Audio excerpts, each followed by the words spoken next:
Con eso en mente, recuerden que nosotros para definir las leyes de Newton empezamos definiendo la inercia. Denme un minuto nada más, por favor.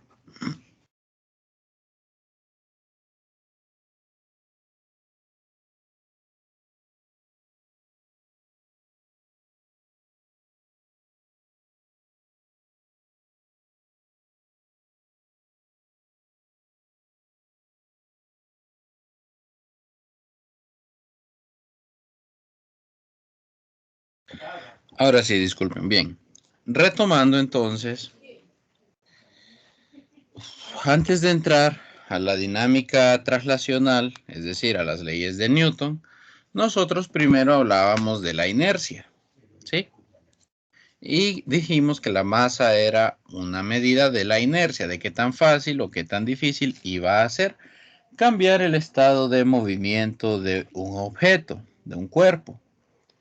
Ahora, pues, vamos a hacer algo similar con esto que llamamos momento de inercia.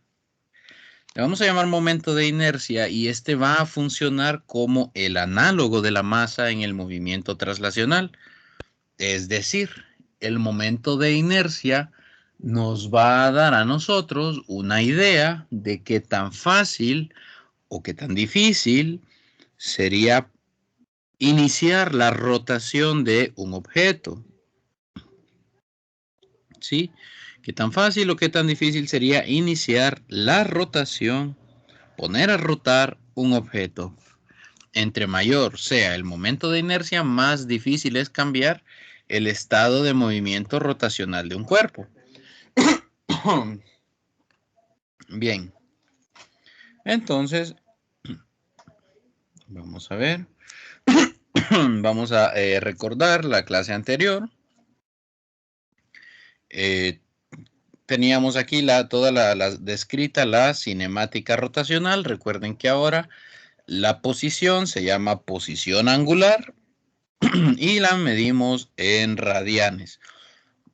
Les hago énfasis en esto porque en sus calculadoras ahora cuando trabajemos con posición, aunque el ejercicio les dé la posición en grados, usted debe trabajarla en radianes.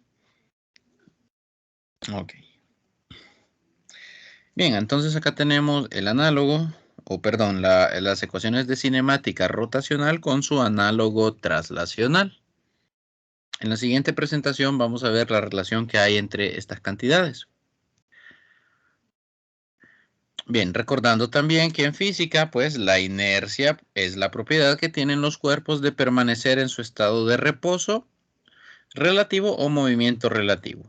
Dicho de forma general, es una resistencia que opone la materia a modificar su estado de movimiento. Es decir, la masa se opone a los cambios, a la modificación de su estado de movimiento y ahora el momento de inercia también, pero es para el movimiento rotacional. Entonces, para cuerpos rígidos u objetos rígidos, el momento de inercia estaría dado de esta forma. El momento de inercia sería la suma de todas las masas que componen el cuerpo, por la posición donde se ubica dicha masa, dicho punto, elevado al cuadrado. Entonces, podríamos decir aquí que el momento de inercia representado por la letra I mayúscula es el análogo de la masa. Noten que tiene unidades parecidas, es decir, el momento de inercia se calcula como la masa de un punto multiplicado por la ubicación de ese punto en el objeto elevado al cuadrado. Y entonces, aquí es importante esta posición. Esta posición obviamente se mide con respecto a una referencia.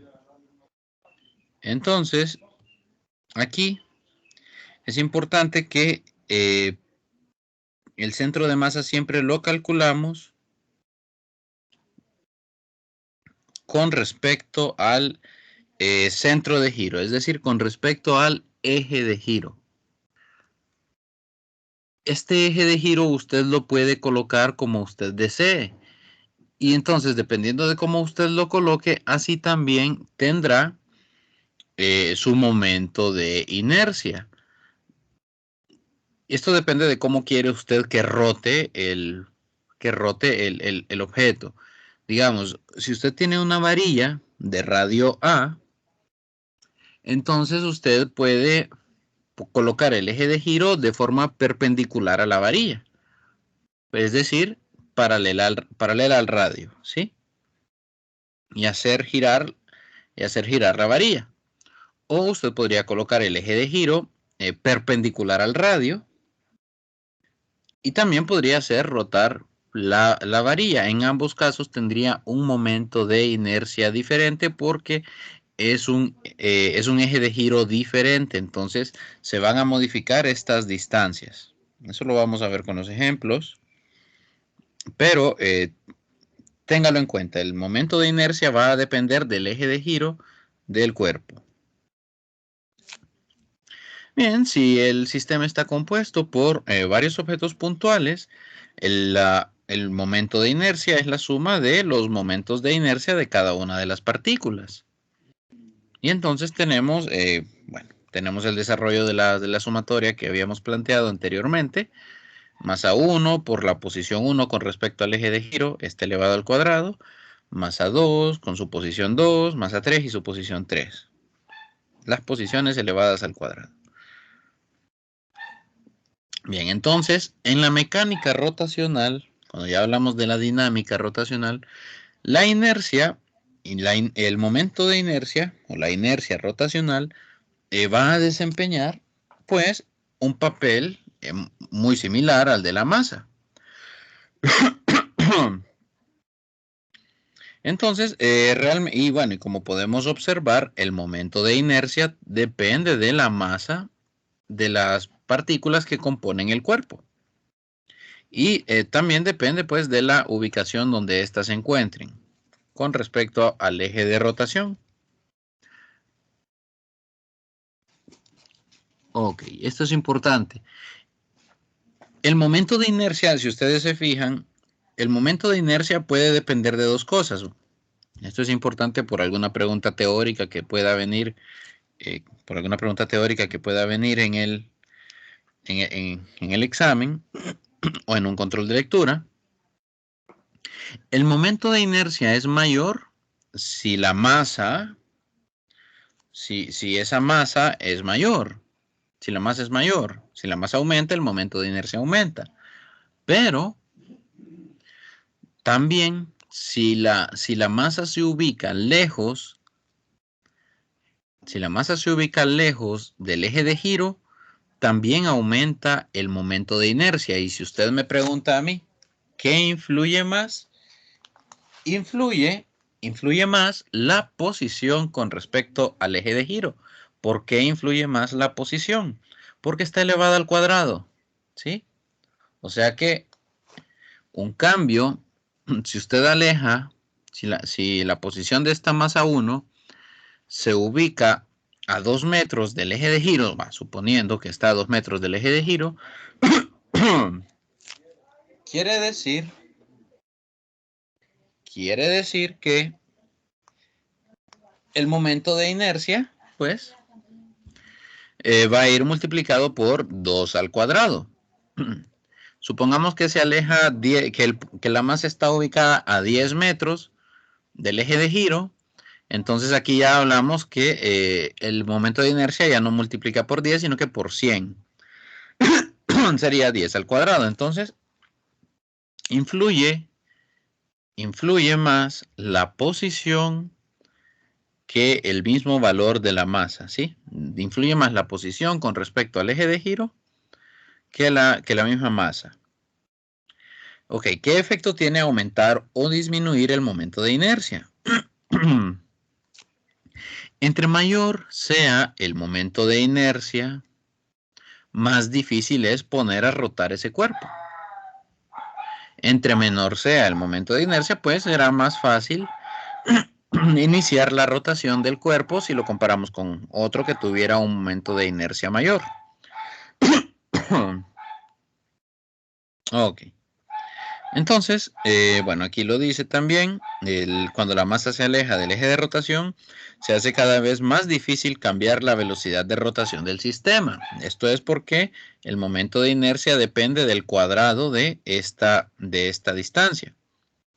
Intuitivamente, esto es porque la masa lleva consigo más momento alrededor del círculo, debido a la velocidad más alta. Esto lo vamos a ver bien en la siguiente presentación. ¿Por qué esa masa que está más lejos del eje de rotación lleva más momento? ¿Sí? ¿Por qué lleva más? ¿Por qué lleva más momento? Bien. A la inercia rotacional la vamos a nombrar siempre, la vamos a nombrar en todo este parcial como momento de inercia. Cuando hablemos de momento de inercia, pues ya deben tener claro que vamos a hablar de la inercia rotacional. Este término, segundo momento de la masa, yo no lo he visto en lo personal, pero bueno, en la literatura podrían encontrarlo también de esa manera. Y aquí, segundo, se refiere al hecho de que depende de la longitud del brazo al cuadrado, ¿sí? Más que todo por eso le llaman segundo, pero si nosotros trabajamos con momento de inercia, no nos confundimos, el momento de inercia es la inercia rotacional. Así de sencillo. Y en todos los problemas así lo van a encontrar, así que ustedes no se preocupen en ese sentido.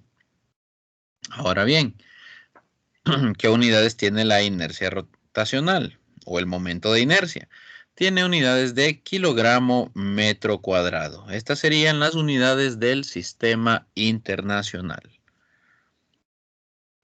Bien, entonces aquí tenemos, claro, un objeto. Cuando ustedes piensan en un objeto, puede ser que estén pensando en un objeto sólido y continuo, no en sistemas de puntos. Y eso está bien, porque la mayor parte de nuestros objetos son continuos, no puntuales. Y ya vamos a hacer ejercicios con objetos puntuales, porque es más fácil ilustrar todos los cálculos con esos ejemplos. Pero en la realidad vamos a trabajar con objetos continuos. Aquí, por ejemplo, tenemos el momento de inercia de una barra rígida, que es uniforme y es de longitud L y masa M. Y, bueno, y en torno a un eje perpendicular a la barra que pasa a través de su centro de masa. Ok. Lo que le están pidiendo aquí es que calcule el momento de inercia y que como eje de rotación tome el eje Y, es decir, este será el eje de rotación. A partir de este eje es de donde usted va a medir las distancias, ¿sí? Las distancias que van al cuadrado. Claro, la barra tiene este detalle que no es un objeto puntual, sino que es pues un objeto continuo, ¿sí? Entonces, vamos a modificar un poco la definición del momento de inercia. El momento de inercia se va a calcular como la integral. Ok, vamos a abrir acá. Nosotros habíamos definido el momento de inercia como la sumatoria sobre I de la masa de m sub I por R sub I al cuadrado. Bien, pero esta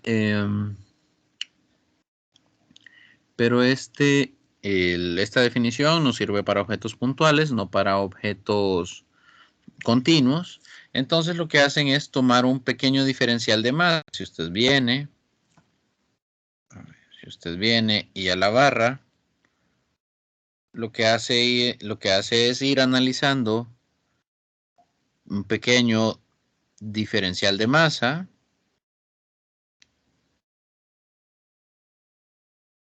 Entonces ya usted para calcular el momento de inercia, si tiene que sumar todo ese montón de pequeñas contribuciones, como son muy pequeñas, usted prefiere hacerlo entonces como la integral de r cuadrado por el diferencial de masa. Y usted podría pensar, bueno, pero es decir, R es posición y el diferencial de masa pues siguen siendo kilogramos. ¿Qué relación tienen? ¿Qué relación tienen? Bueno, vamos ahí.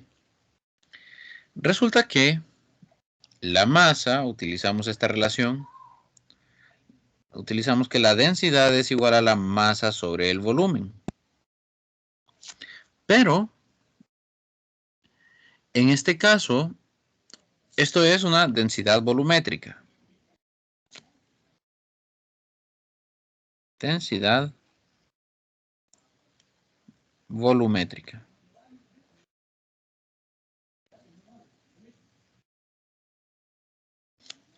Esta es la densidad volumétrica.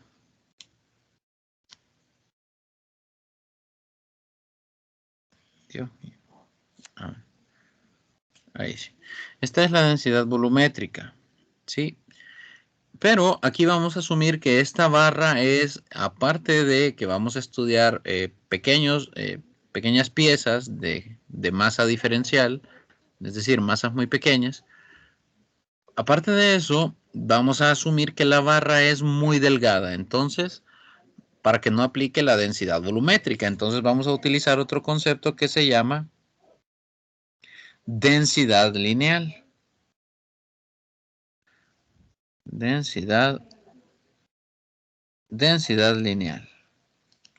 Y la densidad lineal es la masa sobre la longitud.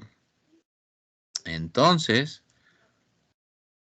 nosotros podemos decir que la densidad por la longitud es igual a la masa, de manera que si tomamos diferenciales de masa, estaríamos tomando diferenciales de este producto de densidad-longitud, pero como el ejercicio estableció, la barra es uniforme, una barra rígida uniforme. Es decir, que toda la masa se ha distribuido de forma homogénea. Y si se ha distribuido de forma homogénea, implica que la densidad es constante. Y como la densidad es constante, sale de la integral. Entonces, el diferencial de masa se puede escribir como la densidad por el diferencial de longitud. Y como es una barra que está horizontal, el diferencial de longitud será casualmente un d de x. Recordando que horizontalmente este es el eje X, verticalmente pues aquí está el eje Y. Entonces el diferencial de longitud será un diferencial de posición en el eje X. Y así es como no vamos a poder sacar este r cuadrado. Ese r cuadrado no lo podemos sacar porque como r es una posición, r es función de x. De manera que el momento de inercia será igual a la integral de r cuadrado por lambda d de x. Y esta es la integral que se resuelve aquí en el ejemplo. Vean ustedes, aquí tenemos el lambda d de x. Lambda pues es la masa, pero como es la densidad lineal, es la masa total dividida entre la longitud total de la barra, que es una cantidad constante porque la barra no estira, no encoge, no se le agrega masa, no se le quita masa, no pierde masa como función del tiempo. La densidad de la barra es la misma en todo momento. Por eso la calculan como la masa total de la barra dividido entre la longitud total de la barra. Por mientras nosotros lo dejamos como lambda. Sabemos que es constante, por lo tanto sale de la integral. Puede salir de la integral. Y eso es lo que ocurre aquí. Vean, aquí aparece el R. El R al final, pues, se convierte en X porque todas las posiciones están dadas en el eje X. Esto es porque consideramos que la barra es lo suficientemente delgada para no tener coordenada en el eje Y. Y si ustedes se fijan, se está integrando de menos L medios hasta L medios. Recuerden que todas las distancias se están midiendo con respecto a este eje Y, que es el eje de rotación. Entonces, como está ubicado justamente a la mitad, hacia la derecha está la mitad de la barra, que sería, aquí está el 0. Aquí justamente a mitad de la barra está el 0. Entonces, para la derecha es L medios positivo y para la izquierda es L medios negativo. Y esos serían los límites de la integración. Entonces, ya construida esta integral, ya una vez construida esta integral, simplemente se resuelve y se obtiene este resultado. Al evaluar esta expresión de menos L medios a L medios, se obtiene que el momento de inercia para una barra cuyo eje de rotación está sobre el eje Y y la barra está acostada sobre el eje X, entonces el momento de inercia es 1/12 de la masa por la longitud al cuadrado. ¿Qué implica este resultado? Que entre más larga sea la barra, mayor es este momento de inercia. ¿Sí? Entre mayor masa tenga esta barra, mayor será su momento de inercia. Bien, esto es un ejemplo de cómo se calcula el momento de inercia para un objeto que es continuo. ¿Qué pasa cuando los objetos son puntuales? Bueno, acá tenemos otro ejemplo. No se asusten, yo les diría, no se asusten. Yo sé que se ve interesante, se ve llamativo porque ya estamos empezando a usar integrales. No se asusten, ya estos momentos de inercia para objetos geométricos o para los objetos más comunes ya se encuentran en una tabla, ya están tabulados y nosotros usualmente solamente vamos a tomar el dato de esa tabla y vamos a utilizar ya un momento de inercia que ha sido calculado anteriormente. Y esa tabla la usan para su examen y no hay ningún problema. Es permitido. Bien.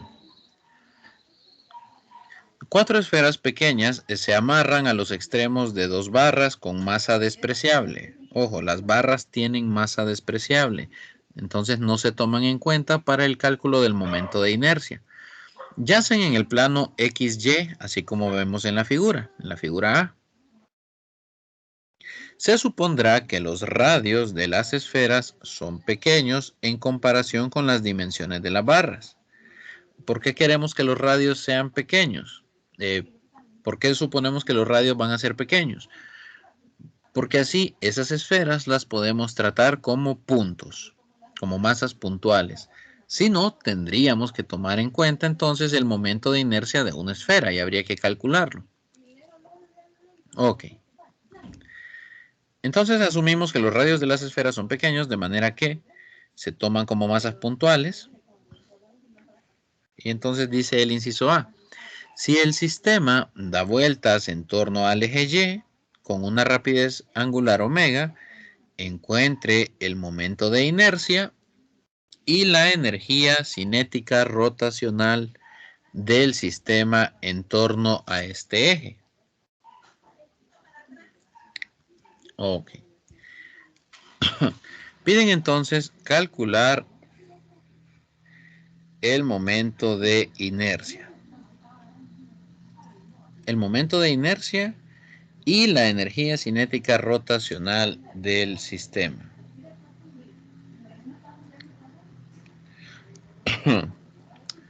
Vamos a ver. De nuevo, aquí dice que el sistema da vueltas en torno al eje Y, o sea que el eje Y nuevamente es el eje de rotación. El eje Y es el eje de rotación. Entonces, el momento de inercia se calcula de esta manera. Noten que las masas que están sobre el eje X son las M mayúscula y las masas que están sobre el eje Y son las M minúscula. Ok, entonces el momento de inercia es simplemente, como tratamos como objetos puntuales, la masa que está a la derecha, más la masa que está a la izquierda, y como se encuentran a la distancia A, pues simplemente el momento de inercia sería 2 veces la masa de estos puntos por A cuadrado. Aquí puede surgir la pregunta, bueno, pero ¿qué pasa con las masas minúsculas que están a una distancia B del origen? ¿Qué ocurre con estas masas?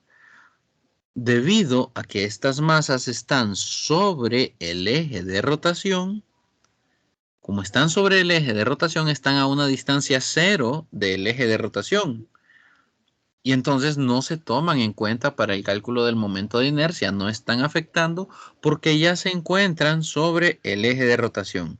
Acuérdense que estamos asumiendo que son puntos, son masas puntuales, y por eso no nos afectan porque no están a ninguna distancia del eje de rotación. El eje de rotación es todo esto en vertical que yo he colocado aquí resaltado en amarillo. Y entonces esas masas no participan en el cálculo del momento de inercia, que quiere decir que no ofrecen resistencia alguna. Esas que están sobre el eje de rotación. Ahora bien, ok. Me piden la energía rotacional. Esto no se ha definido anteriormente, entonces lo vamos a definir ahora. Así como un sistema tiene energía cinética cuando la rapidez lineal es diferente de cero, pues así un sistema que está rotando con una rapidez angular tendrá energía cinética, pero esta vez energía cinética rotacional. ¿Cómo se define la energía cinética rotacional? Bueno, es un medio del momento de inercia por la rapidez angular elevada al cuadrado. Note usted que la energía cinética era un medio de la masa por la rapidez elevada al cuadrado. Esto era la energía cinética traslacional, pues la energía cinética rotacional es también un medio. Noten que el un medio siempre va. Como ya no tenemos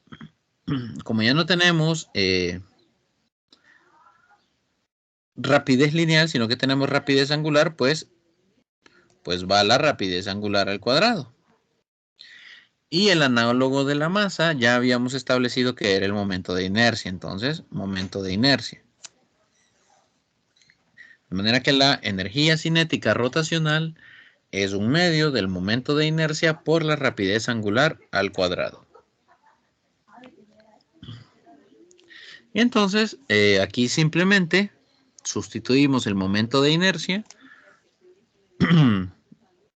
y obtenemos que la energía cinética rotacional es la masa por la distancia que hay al eje de rotación al cuadrado por la rapidez angular al cuadrado.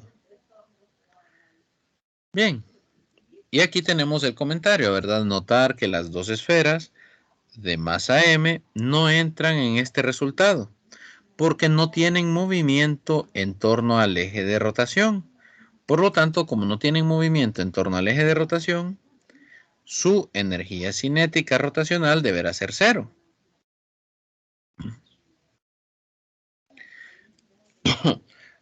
Ok. Aquí le llaman por similitud, por simetría podríamos decirlo.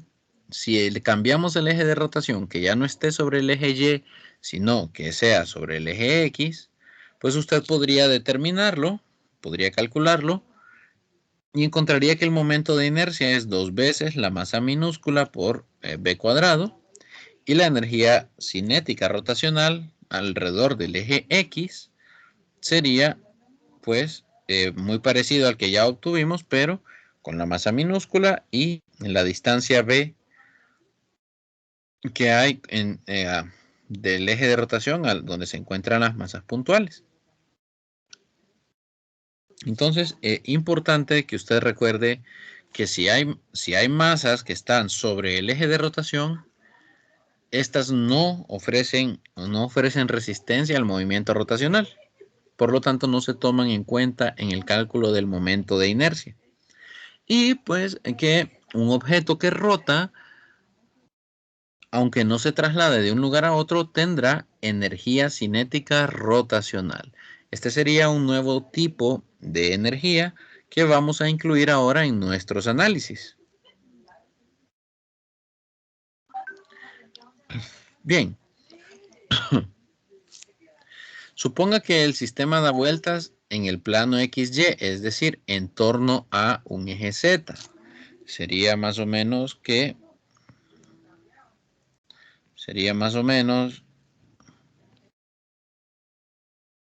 aquí tuviéramos X, aquí Y. Entonces, el eje de rotación ahora sería el eje Z, ¿sí?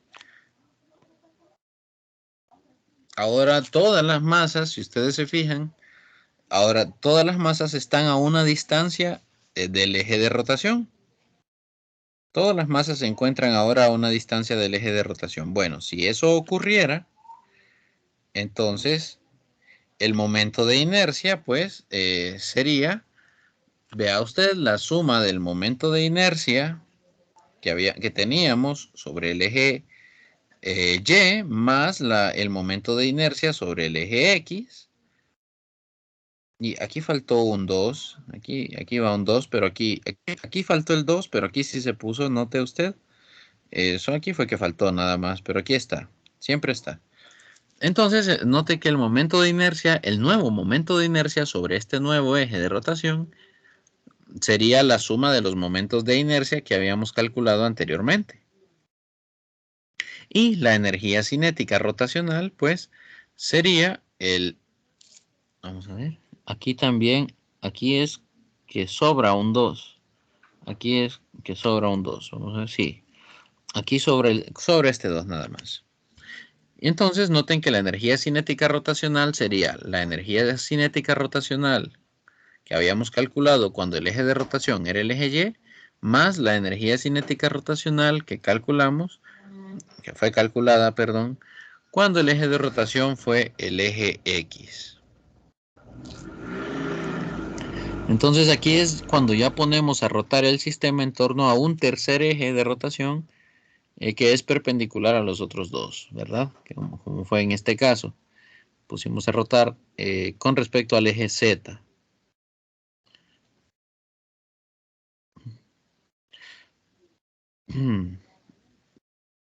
Bien, entonces podemos concluir, a raíz de estos resultados podemos concluir lo siguiente. El momento de inercia depende, bueno, tanto el momento de inercia como la energía rotacional dependen de cuál sea el eje de rotación escogido. O cuál sea, bueno, aunque usted no lo escoja, dependerá siempre del eje de rotación que le den, ¿sí? Ok, en la parte B, que sería en esta parte, en esta última, se espera que el resultado incluya las 4 esferas con sus respectivas distancias porque todas están girando en el plano XY.